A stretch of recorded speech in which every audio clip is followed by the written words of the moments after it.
Man, so they saying Chrisean Rock got jumped at a Compton parade in LA. On the caption it says she allegedly got her jewelry stolen. She went live and said that they ain't take nothing. She also explained how the fight started. For the people that don't know, they try to ban her from Compton. I guess she said a disrespectful word about the whole sit down there. They said she can't come back and she went anyway. I ain't gonna lie, bro, pride is the downfall of a lot of people. You disrespected the whole hood. People take that shit serious. I don't agree with it, but that's their life and that's what they stand for. Why would you risk you and your child taking them to that parade? I can understand if you don't care about your own life, but why would you put your baby life in danger? It could have ended way worse than a fight. She made a post talking about Compton with no security. I don't know who she trying to prove to that she ain't scary. We know you know how to fight, bro. You ain't even gotta prove it. I don't agree with everything Wack 100 say, but he said this was gonna happen. He said that somebody was gonna end up doing something when they seen her. Like I said before, bro, pride gonna be the downfall of a lot of people. Some shit just don't be worth proving.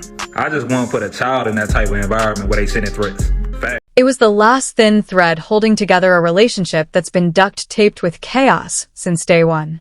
Because when Chrisean finally snapped, it didn't sound like drama. It sounded like a truth that had been choking for way too long. And suddenly Compton wasn't just a place, it was a headline factory. Screenshots flying, subtweets screaming, silence louder than gunshots in a movie trailer. This wasn't a messy argument. This was emotional demolition wrapped in celebrity glitter. The kind of explosion that makes reality TV look scripted. The kind that makes influencer breakups look polite. The kind that makes the Kardashians look like they settle disputes with group therapy and kombucha. And then just when people thought it couldn't get messier, a new girl stepped into the blast radius. Not invited, not protected, and definitely not ready. Because when unresolved history meets fresh faces, somebody always catches fire. Stay right here. Because what leaked wasn't planned. What followed wasn't controlled. And what happens next proves this was never about love. It started with exhaustion. The kind that doesn't announce itself. The kind that quietly drains you while everyone else thinks you're just being dramatic. For a long time, this relationship lived in chaos like it was normal weather. Arguments weren't red flags. They were content. Breakups weren't endings. They were cliffhangers. And every time things exploded, people grabbed popcorn instead of asking questions. Chrisean became the face of too much, too loud, too emotional, too unpredictable. But nobody talked about how often too much is what happens when someone is constantly pushed past their limit. Behind the viral clips and chaotic moments, there was a pattern forming, one that didn't look entertaining when you stopped laughing long enough to actually watch. Dismissive comments passed off as jokes. Embarrassment framed as humor. Moments where her reactions were dissected, but the triggers were ignored completely, and the internet loved it because dysfunction is funny when you're not the one living inside it. The shift began when the chaos slowed down. Not disappeared, just dulled. Posts became shorter. Energy felt colder. Silences lasted longer than usual. Fans noticed immediately when someone known for reacting suddenly goes quiet. It's never peace. It's calculation. It's someone deciding whether speaking up is worth the fallout. Then came the leak. Not a clean confession, not a neatly packaged story, just fragments, offhand comments, strange reactions, things said without context that suddenly felt heavy. And that's when people started replaying the past, like they missed something important. Old clips didn't hit the same. Smiles felt forced. Moments that once felt chaotic now felt uncomfortable.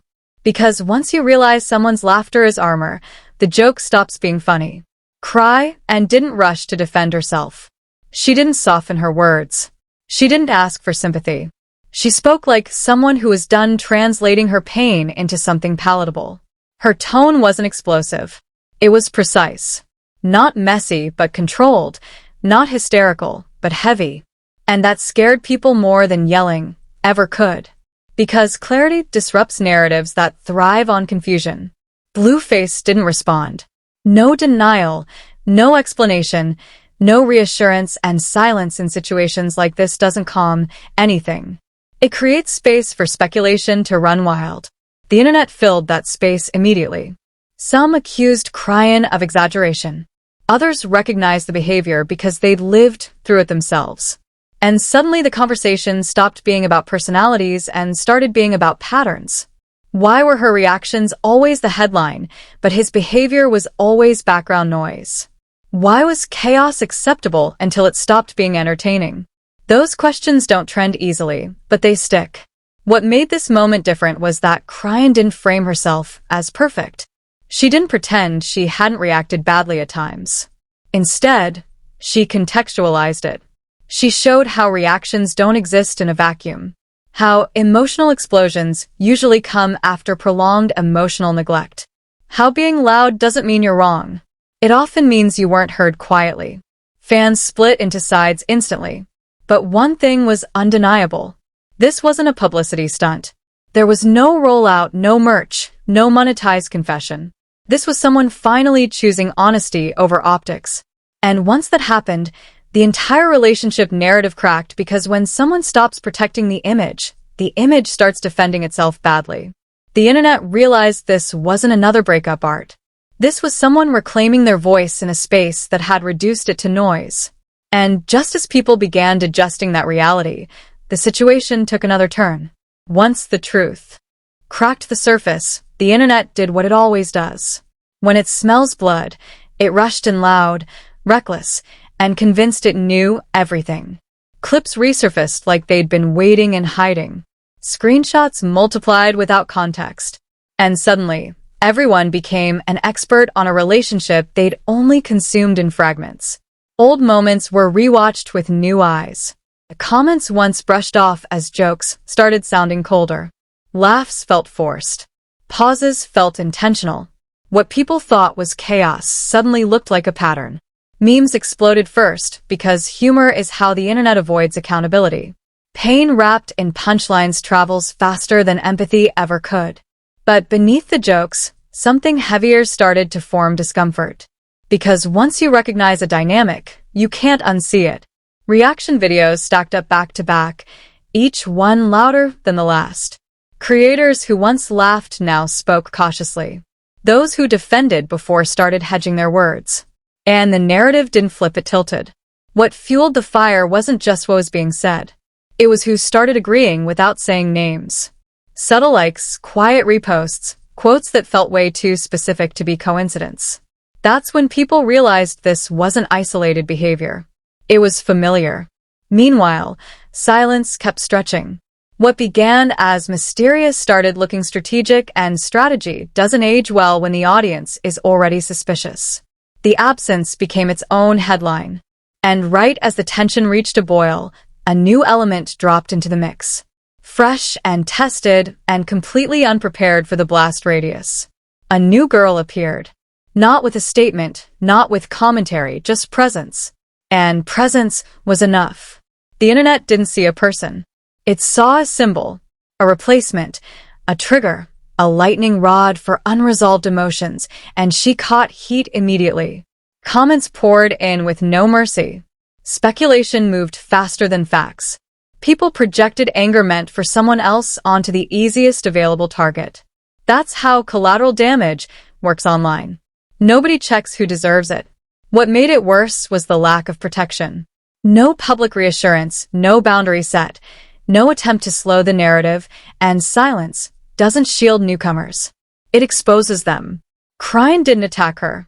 She didn't name her. She didn't even acknowledge her directly. And that restraint made the internet louder, because when the person with the most emotional stake refuses to perform, the audience performs for them aggressively. Public outrage reached its loudest point not because of new information, but because of recognition.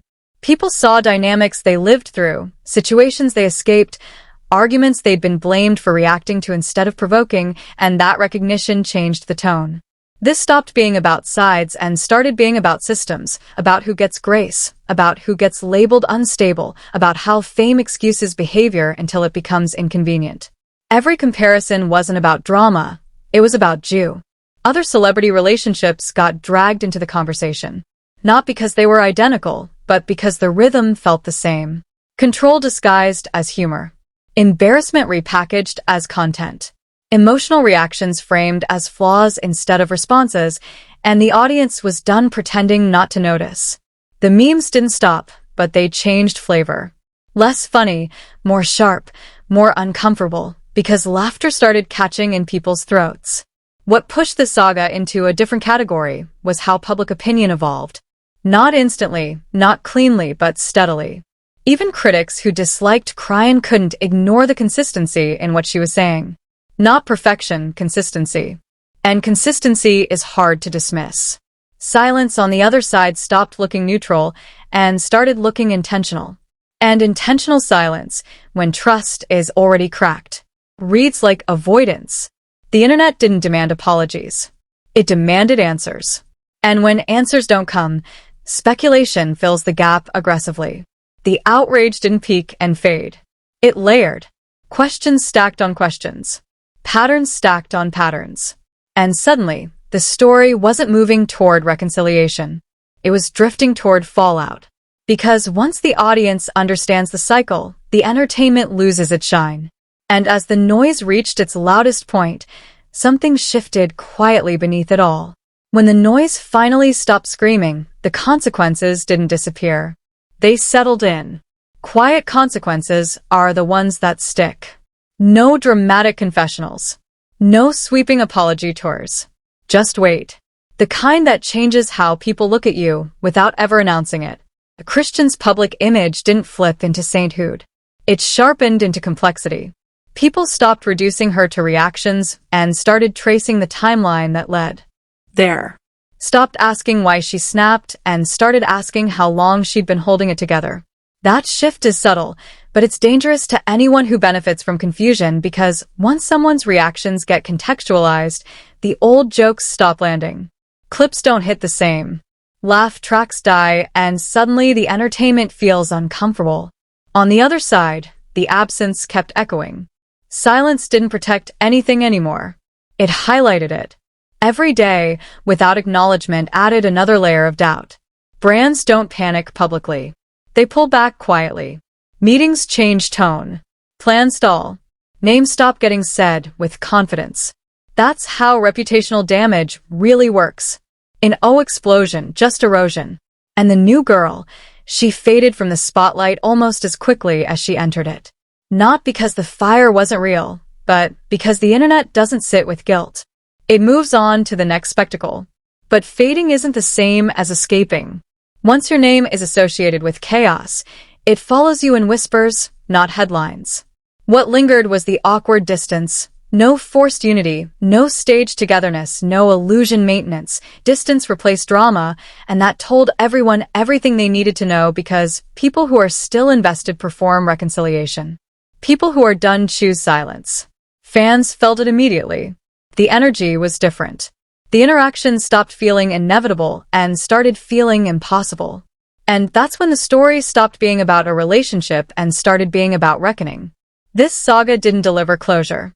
It delivered awareness. And awareness ruins performances. Once you see the mechanics behind the chaos, it's hard to enjoy the show. The next argument won't feel spontaneous. The next joke won't feel harmless. The next silence won't feel accidental. Everything becomes intentional once the pattern is visible. Chrisean didn't come out untouched. No one ever does. But she came out and filtered. And that changed the power dynamic permanently. Because when someone stops managing perception, the people who relied on that management get exposed not by shouting, by stillness. This wasn't a victory lap. It was a boundary being drawn in real time in front of an audience that didn't know how to react when the spectacle refused to perform. And the internet hates that because ambiguity forces reflection and reflection doesn't trend. What this situation revealed wasn't just personal, it was structural. How quickly emotional labor gets dismissed. How often reactions get labeled instead of examined. How fame amplifies dysfunction until someone refuses to play along. The audience didn't get a clean ending because clean endings protect narratives. This ending left questions unanswered on purpose, and unanswered questions are louder than explanations. The timeline moved on, as it always does. New drama, new outrage, new villains. But this one left residue, because once you watch someone stop absorbing chaos for entertainment, it changes how you consume the next story. You pause, you listen, you question. That's the real fallout. Not cancellation, not redemption arcs, but skepticism. Skepticism is dangerous in industries built on illusion. This wasn't the end of the saga. It was the end of pretending the chaos was harmless. And once that illusion breaks, it doesn't come back. The next time a clip leaks, people will lean in differently. The next time silence stretches, it'll feel intentional. The next time someone laughs it off, fewer people will laugh with them because patterns once seen don't disappear. Now listen, if you made it all the way to the end, congratulations. You just survived another front row seat to celebrity chaos with no seatbelt. Though. Go ahead and smash that like button like it owes you money and suddenly forgot your Cash App. Don't tap it gently, hit it with commitment.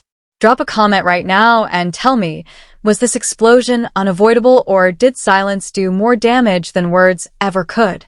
Say it with your chest. The comment section is where the real investigations happen. And if you're new here, hit subscribe like you just found out your favorite celebrity has been arguing from a burner account at an M, because over here we don't do fairy tales. We do patterns. We do fallout. Ring that notification bell like scandals drop faster than apologies after a bad tweet. Because trust me, this story didn't end. It just paused for dramatic effect. Relationships implode. Narratives crack. And someone always gets dragged into the blast radius. If you want the breakdowns, they don't want you watching, the context they hope you ignore, and the chaos behind the filters and fake smiles, you already know where to be. Because when fame meets pressure, the truth doesn't whisper, it ripples.